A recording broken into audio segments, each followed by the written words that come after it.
और आज आपके बच्चों के लिए भी एक शुभ समाचार है। बच्चों क्या, हम तो कहेंगे माँ बाप के लिए एक शुभ समाचार है, और वो ये कि बच्चों के लिए कोरोना वैक्सीन के ट्रायल को हमारे देश के drugs controller general of India ने मंजूरी दे दी है।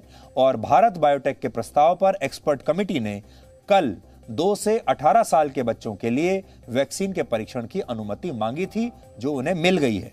इस परीक्षण में 515 बच्चे बतौर वॉलंटियर्स हिस्सा लेंगे और इनकी उम्र 2 से 18 साल के बीच होगी। इन बच्चों के शरीर में सिरिंज के जरिए वैक्सीन की 2 डोज इंजेक्ट की जाएंगी और इन 2 डोज के बीच 28 दिन का अंतर होगा। भारत बायोटेक का यह ट्रायल अगले हफ्ते से शुरू हो सकता है और अगर सब कुछ ठीक ठाक रहा तो अगस्त या सितंबर तक आपके बच्चों के लिए यह वैक्सीन उपलब्ध हो सकती है।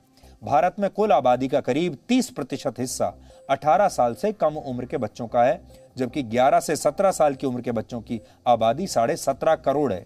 इसलिए इन सब बच्चों के लिए और उनके परिवार के लिए ये एक शुभ समाचार है। बस थोड़े दिन की बात और है, कुछ हफ्तों की बात और है, बच्चों के लिए भी वैक्सीन हमारे देश में आ ही जाएगी अगर सब कुछ ठीक रहा तो। इस समय देश में वैज्ञानिक कोरोना संक्रमण की तीसरी लहर की चेतावनी दे रहे हैं। यह बात हम आपको कई दिनों से बता रहे हैं और इससे सबसे बड़ा खतरा बच्चों को ही है। ऐसे में अगर तीसरी लहर से पहले बच्चों के लिए कोई ऐसी वैक्सीन आ जाती है तो इस खतरे से हमारा देश ज्यादा बेहतर तरीके से लड़ पाएगा।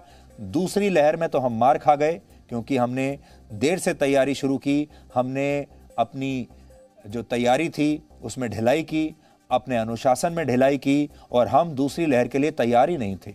सिर्फ सरकार नहीं, हमारे देश के लोग भी दूसरी लहर के लिए तैयार नहीं थे। हमारे देश के लोगों ने भी, आप सब जानते हैं, जहां जहां भी आप रहते होंगे, आप अपने अड़ोस पड़ोस में देख लीजिए, खुद को देख लीजिए, लोगों ने बिल्कुल इस तरह से बाहर निकलना शुरू कर दिया था कि कोरोना तो अब वापस आएगा ही नहीं। लोगों ने पार्टी करना शुरू कर दिया था। शहरों के जो लोग हैं, जो अफोर्ड कर सकते हैं, उन्होंने छुट्टियों पर जाना शुरू कर दिया था।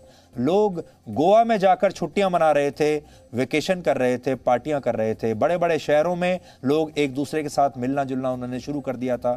पार्टीज हो रही थी, शादी ब्याह पहले की तरह हो चुके थे। सब कुछ ऐसा लग रहा था जैसे सामान्य हो चुका है और इसीलिए क्योंकि लोगों ने एहतियात नहीं बरती, ये दूसरी लहर आई। अब तीसरी लहर में आपको सावधान रहना होगा। Presenting B News app available on Google Play and App Store. Download it now.